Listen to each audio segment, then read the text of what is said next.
예, 월요일 묵상의 시간입니다. 믿고 싶은 것이 아니라 진리를 믿어야 한다.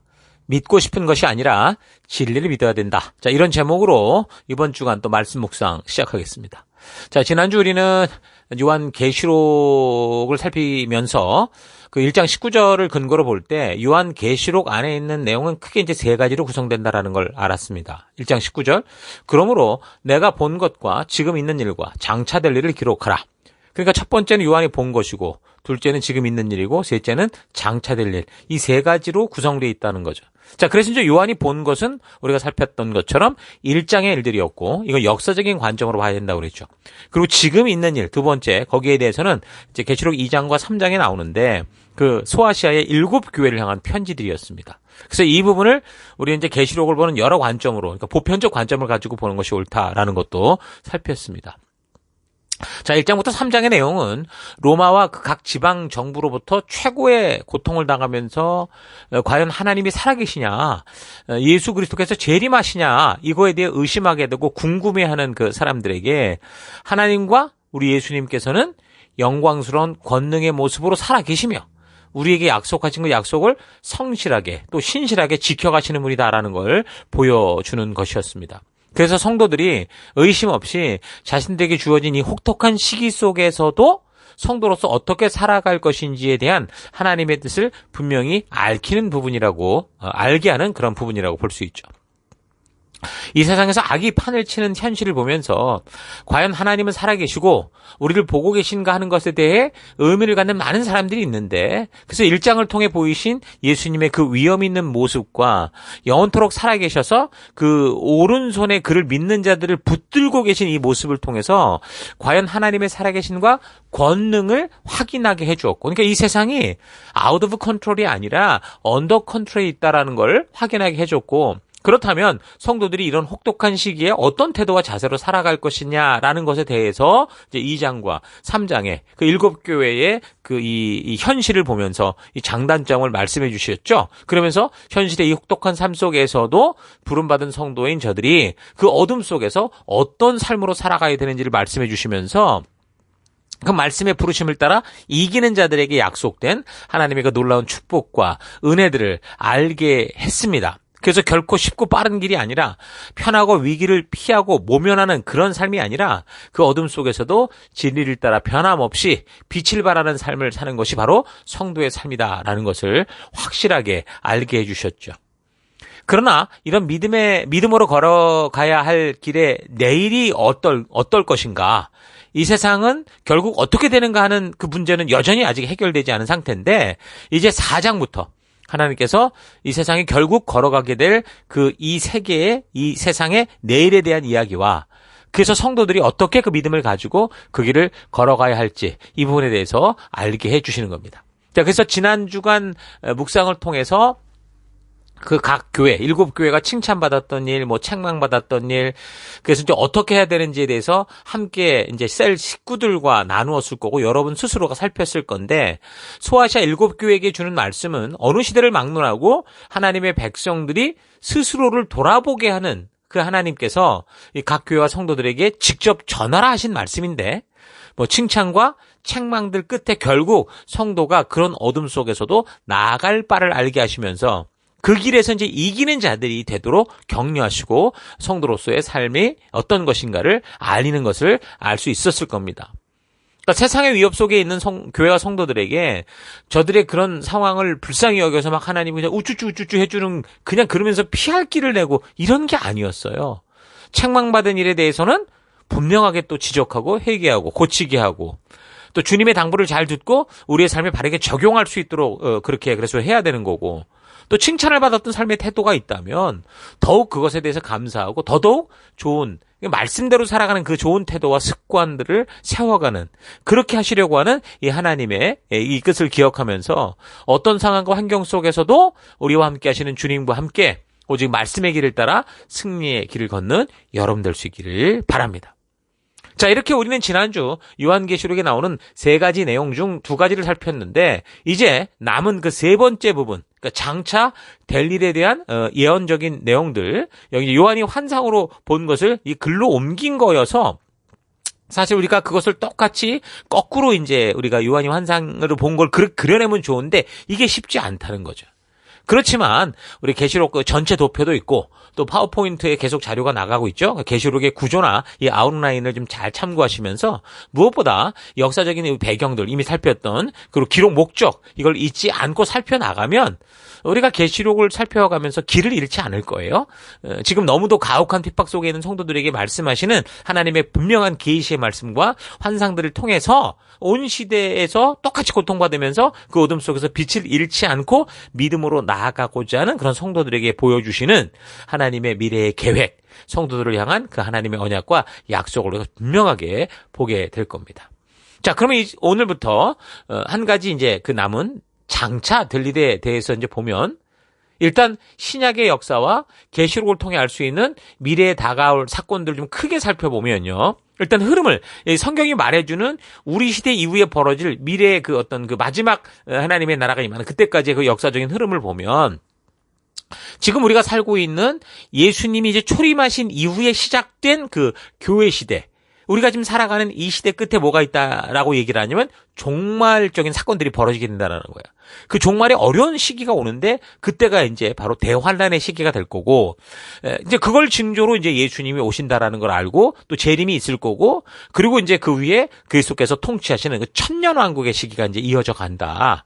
그리고 그 후에 또 그 천년왕국 끝에 또 세상에 마지막으로 불순종하는 그런 존재들이 드러나게 되는데 결국 그들로 말미암아 온 인류가 이제는 백보자 심판을 통해서 영원한 천국으로 또는 영원한 지옥으로 가게 되는 그런 역사가 이어져 간다. 그 새하늘 새 땅이 이곳에 임할 것이다. 자, 이게 이제 성경이 보여주는 마지막 날의 이런 역사적인 순서입니다. 자, 이것이 계시록이 보여주는 장차 될 일에 대한 전체적인 사건이니까 이걸 잘 염두에 두고 살펴야 돼요. 그러니까 우리가 종말론에 대해 듣다 보면 휴거라는 말을 아마 들었을 건데 근데 일단 우리가 알아야 되는 건요. 대환란 시기를 전후로 해서 일어날 일이라고 하는 그 휴거라는 단어, 이 휴거라는 단어는 성경에 없습니다. 그러면 왜 이런 단어를 사용하느냐?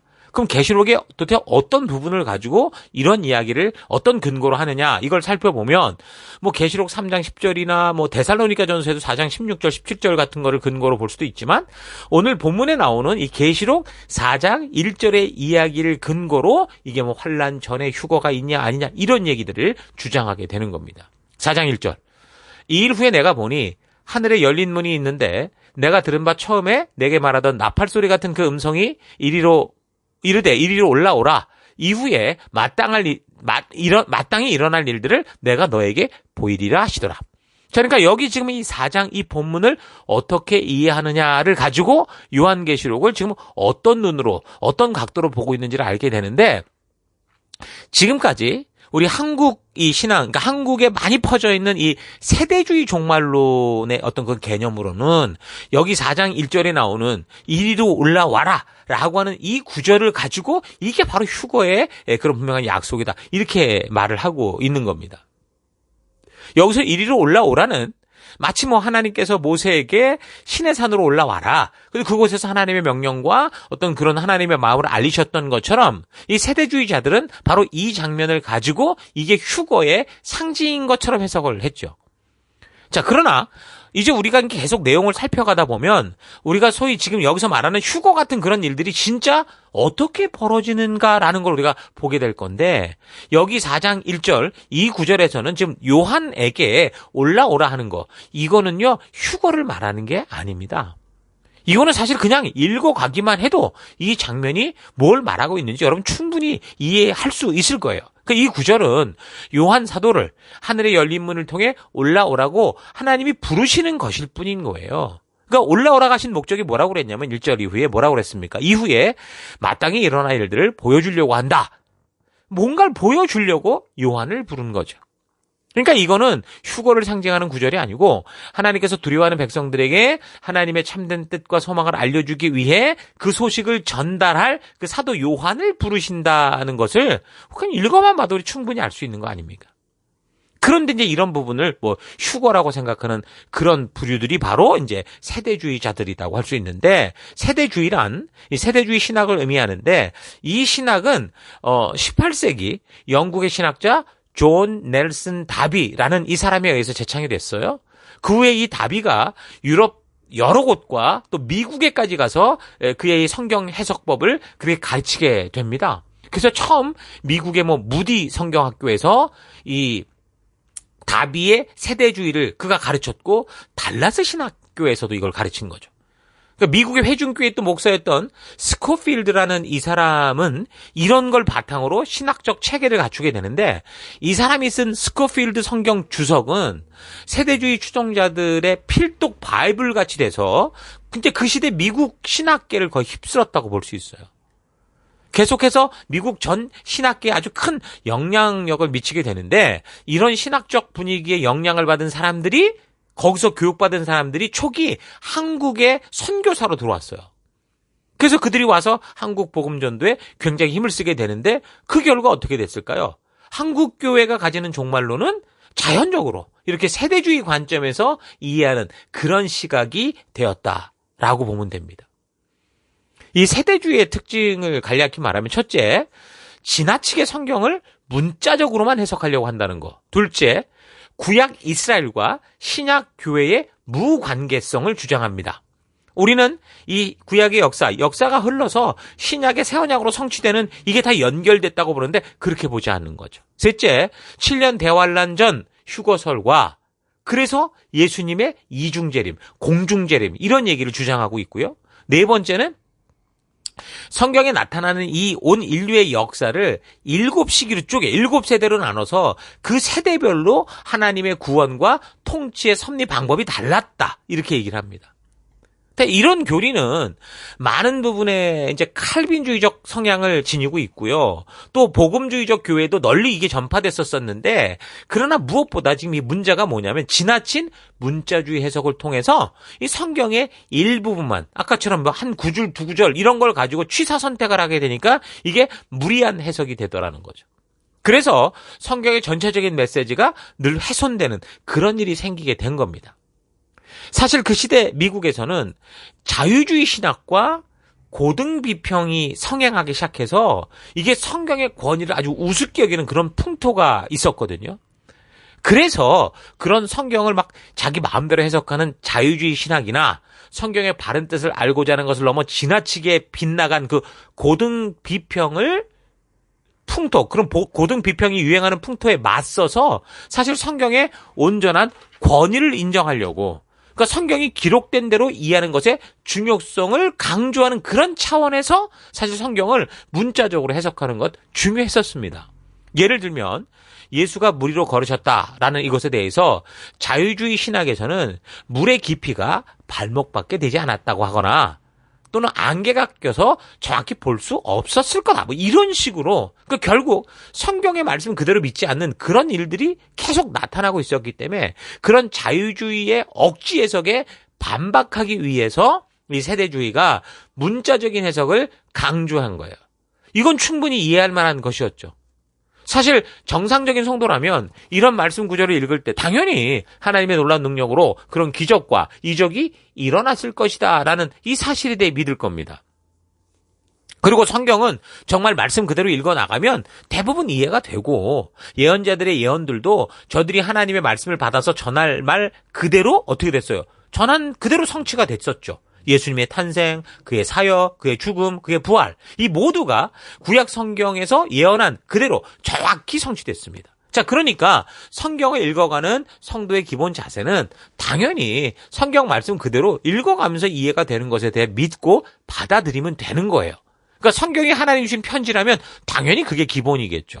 자, 그러나 이 문자적인 해석을 제1원리 또는 절대적인 해석 원리다라고 주장할 수는 없다는 거예요. 그러니까 성경의 어떤 부분에 대해서는 그것이 단지 기록된 문자 그대로 이해하고 해석할 수 없는 그런 것들이 있다는 거죠. 그러니까 성경의 예언들은 대부분 어떤 상징적인 것을 표현하면서 말할 때가 많아요. 근데 그것을 문자 그대로 받아들이고 문자적으로만 해석을 하려고 하니까 이제 문제가 생겨요. 예를 들어서 계시록에 나오는 14만 4천이라는 이 단어를 강조해서 실제로 14만 4천 명만 구원 얻을 수 있다, 이런 식으로 해석을 하고, 특히 다니엘서 7장에서 12장에 나오는 그 70일에 관련된 것이나 또 에스겔서 37장, 38장에 나오는 마른 뼈가 살아나고 또 곡과 마곡의 전쟁 예언들을 그 단어에 집착해서 풀어냄으로 말미암아 구약의 이스라엘이나 신약의 교회가 연결성이 없다, 이런 식으로 주장하게 돼서, 그러니까 말세 지상에서 하나님 나라가 설립이 되는데 그때는 그게 다윗의 왕국의 회복이다. 그래서 이 유대인들이 천년 왕국의 시민이 되고 이방인들은 그의 입양된 시민과 같이 된다. 이런 식으로 해석을 해가는 거죠.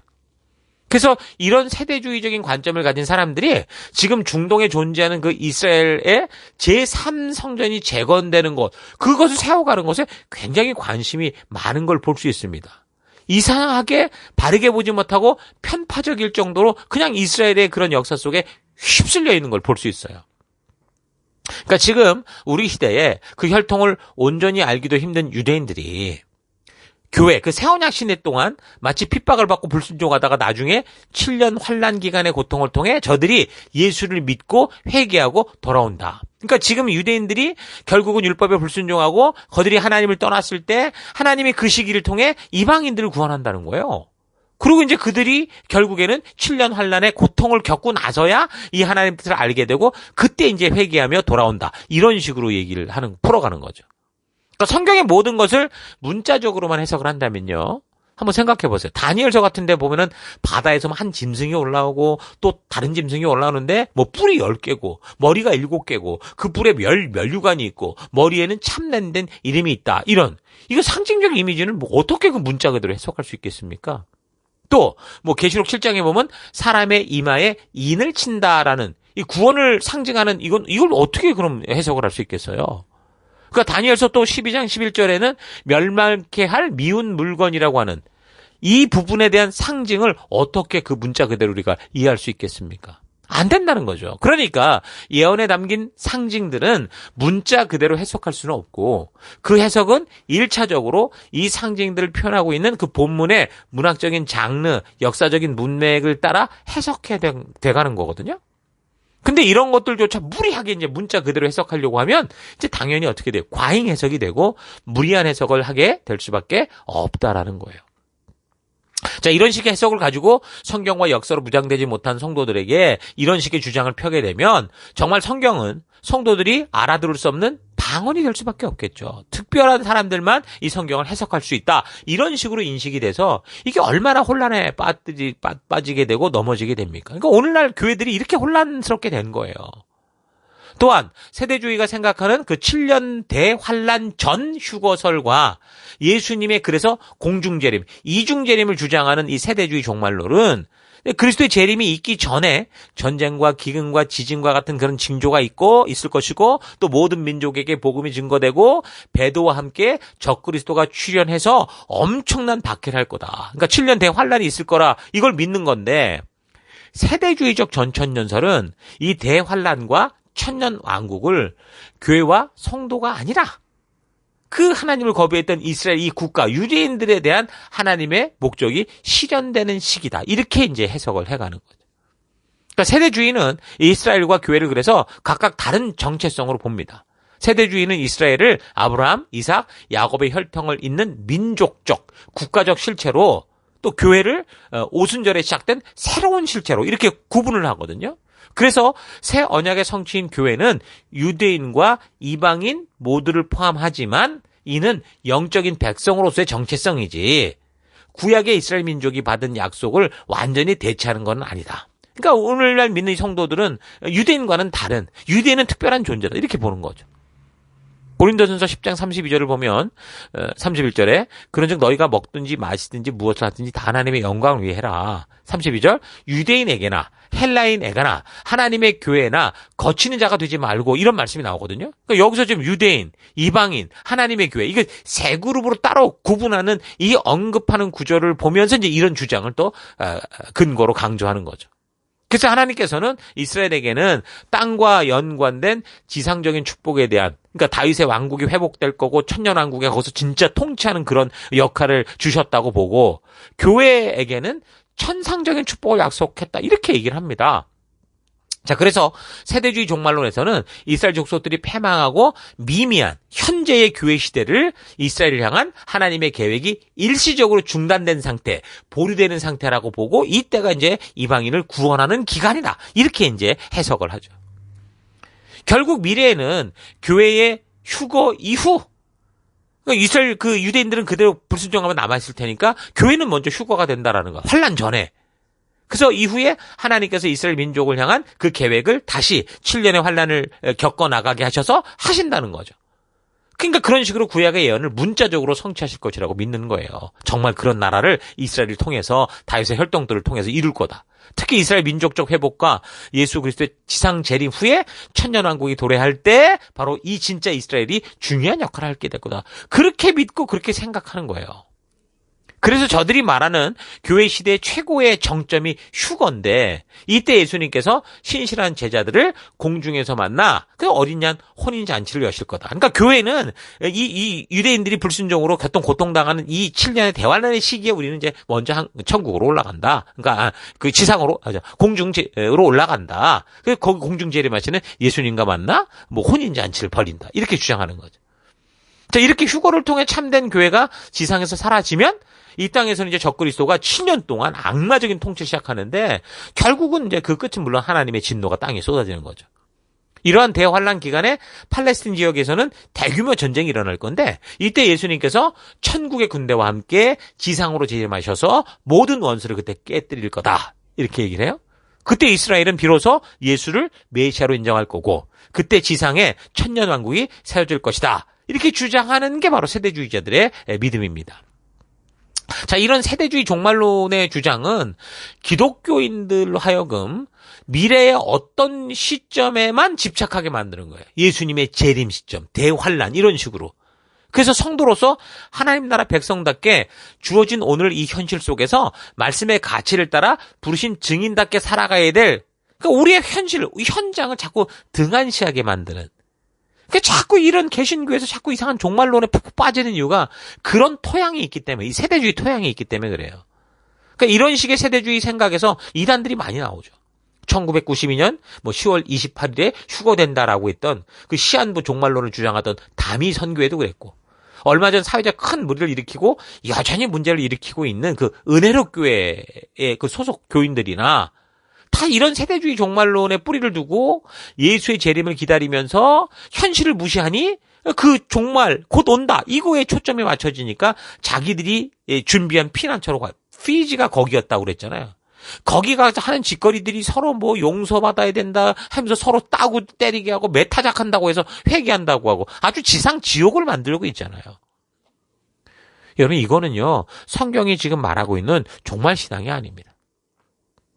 또한 세대주의의 해석은 이 창조 이후에 인류 세대를 총 7세대로 구분을 해서 보면서 계시록 2장, 3장에 지금 우리가 살폈던 7교회 이거를 또 어떻게 해석하냐면 자기들이 그 7세대로 구분한 그 세대 중에 6세대가 교회 시대, 은혜 시대라고 하는데 이 은혜 시대, 교회 시대의 흐름이 바로 7교회의 이 모습이 상징하는 거다. 이렇게 해석을 해요. 그 세대주의에서는 인류 전체 역사를 7세대로 어떻게 구분하냐. 첫째, 무제시대. 그러니까 창조부터 인류 타락 전까지.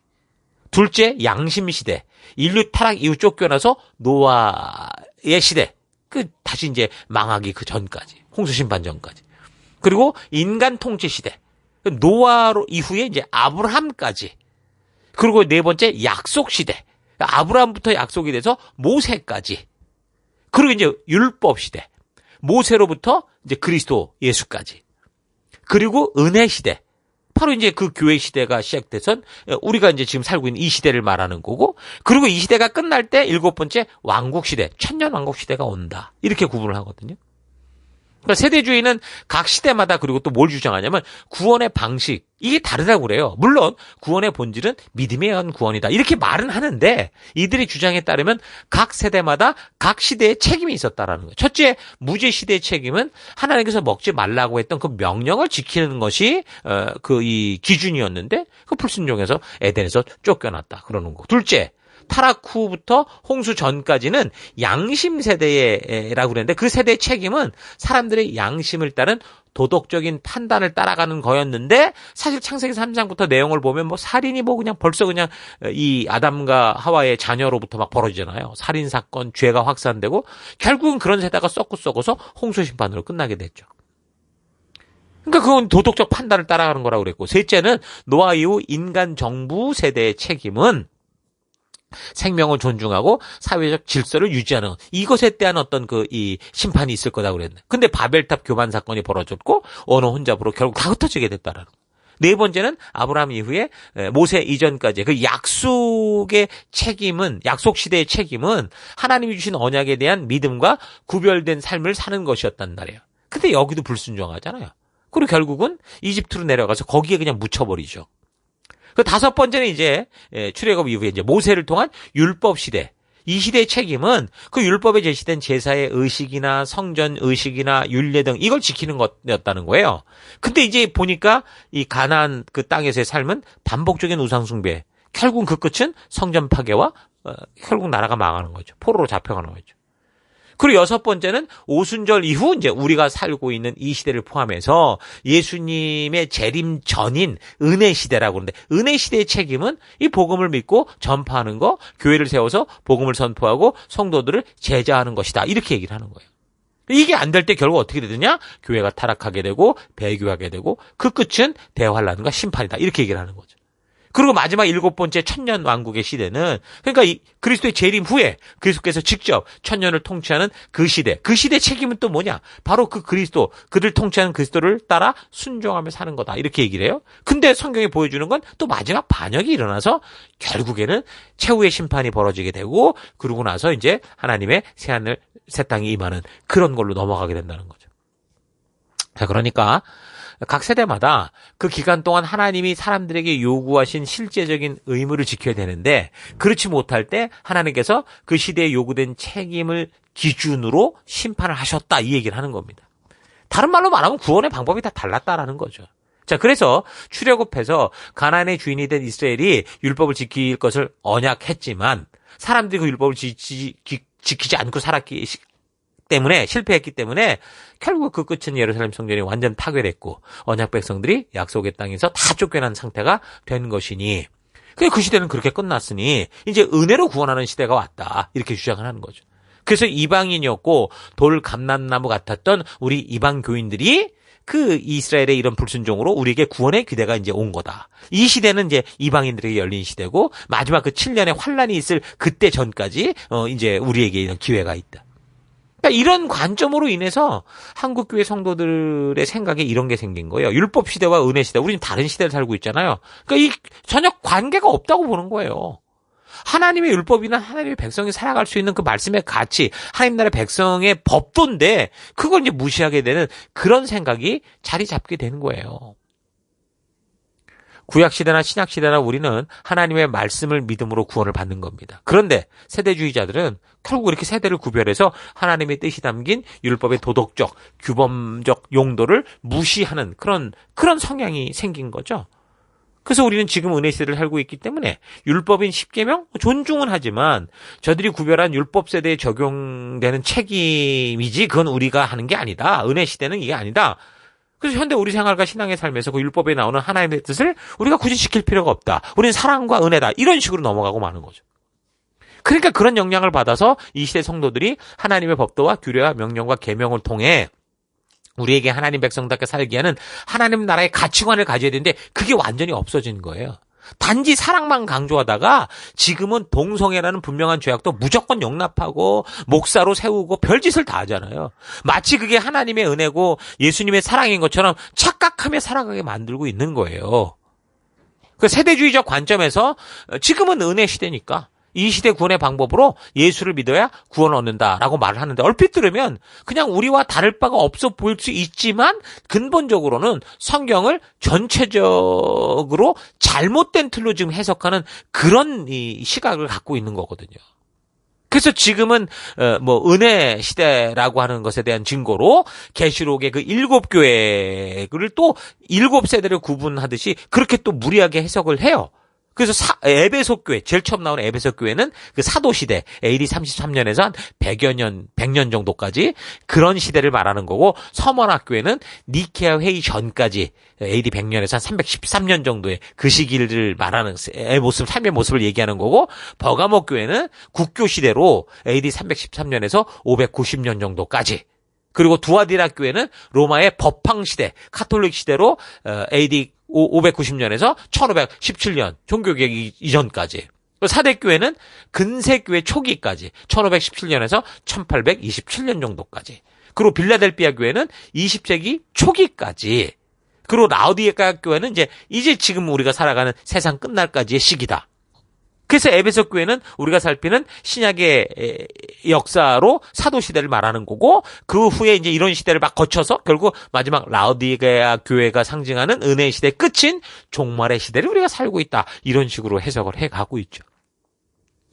자, 이렇게 우리가 보편적 안목으로 봐야 되는 2장 3장의 7교회를 향한 편지를 계시록이 보내진 이후에 역사적 시간의 연속성이다라는 그런 식으로 해석을 해버리니까 3장 마지막에 이 라오디게아 교회를 끝으로 보니까 이제 그 위에 4장부터는 교회라는 말이 안 나오는 거죠.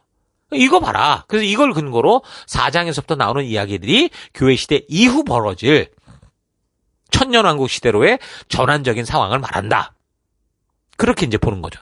그래서 그런 시대의 시작에 앞서 이리로 올라오라고 요한에게 말씀하시는 것이 이제 성도들을 환란의 시기가 시작되기 전에 이 세상에서 하나님이 이제 분리하시는 그런 작업, 그게 휴거다 이렇게 말하는 거예요. 그래서 7년 대환란 전 휴거설, 이걸 주장하는 거고, 그래서 세대주의는 요한이 부름받아 올라가는 것을 교회 전체 휴거를 상징하는 거다. 그렇게 풀어가죠. 여러분, 근데 그게 아닙니다. 나중에 이제 여러분들이 이제 내용을 살펴보면 알겠지만, 성도들이 핍박으로부터 분리되는, 휴거되는 부분은 더 뒤에 가야 나와요. 자, 우리는 현재 그동안 들어왔던 종말에 관련된 개념들, 그러니까 예를 들면 휴거니, 7년 환란이니, 천년 왕국이니, 666이니, 14만 4천 등 이런 개념 중에 이 많은 부분이 올바른 성경의 바탕에 해석을 두는 게 아니라 과잉으로 또는 왜곡되게 풀어온 내용들을 우리가 알고 있는 경우가 많아요. 역사의 흐름상 이 세대주의, 이 종말론에 대해서 우리가 교육받을 수밖에 없었고, 그런 분위기에 휩쓸릴 수밖에 없었지만, 그렇다고 그게 온전한 게 아니라는 거죠. 특히 휴거와 7년 환란, 천년왕국에 대해서는 그래서 학자들의 학설도 다양해서 지금 성도들은 너무 혼란스러워하는 거죠. 한국 교회 안의 종말론은 서두에도 이미 얘기를 했지만, 한국의 복음이 처음 전파될 때, 한국에 왔던 선교사들이 가진 종말론적 신학관에 의해 영향을 받을 수밖에 없었는데, 그런 선교사들 중에 보니까 이제 역사적인 전천년주의자들, 그리고 세대주의적 전천년주의자들, 이게 섞여 있었고요. 또한 무천년주의를 믿는 사람들도 소수 있었다고 합니다. 그래서 이 영향으로 한국교회 태동기와 성장기 동안에는 역사적 전천년주의가 이제 지배적인 어떤 종말론의 흐름이었고, 대표적인 신학자로 박형련 목사, 또 박윤선 목사, 이런 사람들이 있었습니다. 그런데 1960년대부터 어떤 일이 있었냐? 오순절 운동이 부흥하면서 여의도 순복음교회, 이제 고 조용기 목사님을 중심으로 이 세대주의적 전천년주의가 그렇게 이제 펼쳐지게 되는 거예요. 그래서 현재 한국의 장로교회들은 무천년주의적 종말론을 이야기를 하고 있는데, 저도 이제 어려서는 장로교회에서 30년을 살아왔으니 내 개인적으로 삶을 되돌켜보면 나는 장로교회에서 자랐는데 내가 들었던 종말론에 대한 걸 기억을 더듬어 보면 세대주의적 종말론에 대한 거였어요. 그걸 듣고 많이 배웠구나 하는 거를 성경을 이렇게 이제 볼 수 있게 되면서 알게 됐습니다.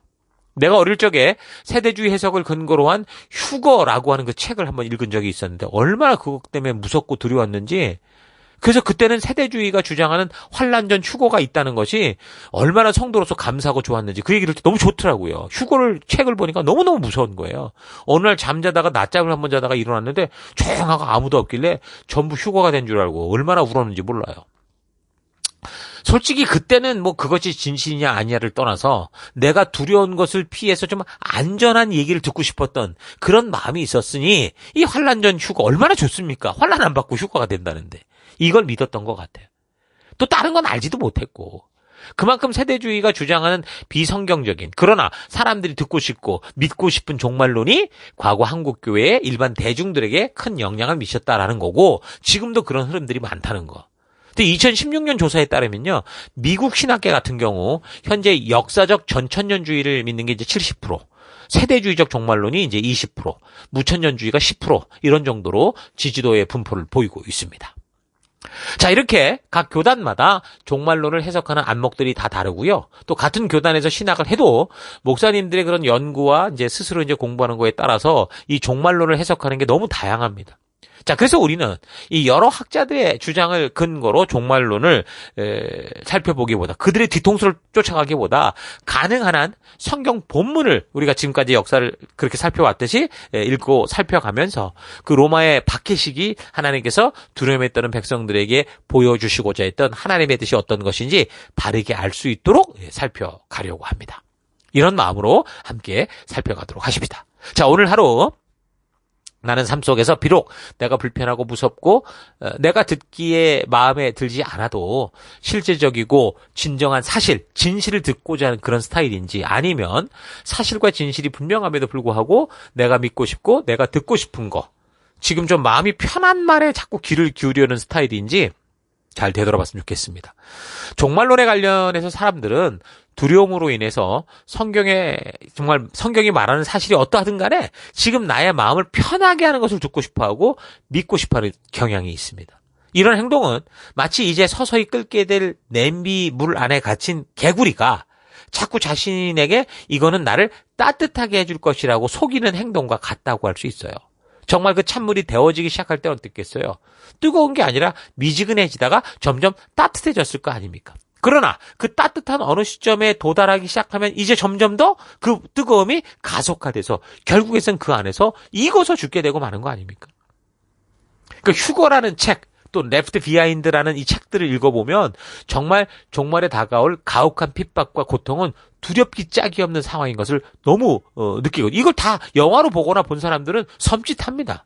그래서 나도 어려서 그 책을 읽고 며칠 동안 불안한 꿈을 꾸기도 하고 혹시 낮잠이라도 잘라 싶으면 깨어났을 때 다들 자기 일하고 조용한 분위기가 마치 다른 사람들은 다 휴거되고 나만 혼자 이 세상에 남겨진 것 같은 두려운 공포에 식은땀이 날 정도 눈물이 날 지경이었다는 건 기억이 됩니다. 그러니 그 책이 말해주듯이 그런 끔찍한 일을 당할 때 남겨지지 않는다고 하는 환난 전 휴거를 믿고 싶죠. 그 믿게 되고 성경이 말하는 진짜 진실이 어떻든 내가 믿고 싶은 대로 되어지기를 간절히 바라는 그런 식이 되고 마는 겁니다. 진리와 진실을 대하는 것을 여러분 두려워하셔는 안 돼요. 오히려 진리를 외면하고 살다가 다가오게 되는 진짜 진실을 두려워해야 돼요. 계시록에서 하나님께서 그 백성들에게 보여주시고자 했던 그 장차 있을 일에 대해 너무도 많은 사람들의 해석이 있기 때문에 우리는 더욱더 정신을 차려서 이번 기회에 또 성경과 역사를 바르게 온전하게 읽어가면서 온전히 성령께서 우리로 깨우쳐 알게 하시는 이 종말에 대한 바른 진리를 만나가는 여러분과 제가 되기를 축원합니다. 자, 오늘 하루도 힘내십시오. 잠시 기도하겠습니다. 하나님은 우리에게 성경과 역사를 통해 진리를, 진실을 말씀해 주신데도 불구하고 나는 내가 듣고 싶고 믿고 싶은 것을 따라 성경이 보여주는 확고한 진실까지 왜곡하는 그런 삶을 살아왔던 것 회개합니다. 용서해 주옵소서. 계시록을 통해 분명하게 우리에게 말씀해 주시는 성도로서의 삶의 길을 외면하지 않고 진정한 진리를 따라 용기 있게 믿음으로 걷는 내가 되기 원합니다. 성경을 부지런히 바르게 살피면 하나님의 진실한 마음과 뜻을 알 수 있다는 이 사실 잊지 않고 부지런히 성경을 가까이 하고 역사들을 살피며 하나님께서 지금도 나아갈 바를 알게 하시는 그 뜻을 따라 걷는 내가 되기를 원합니다. 오늘 하루도 믿고 싶은 게 아니라 내가 믿어야 하는 그 길을 따라가는 내가 될 것을 결단하고 감사드리며 예수님 이름으로 기도했습니다. 아멘.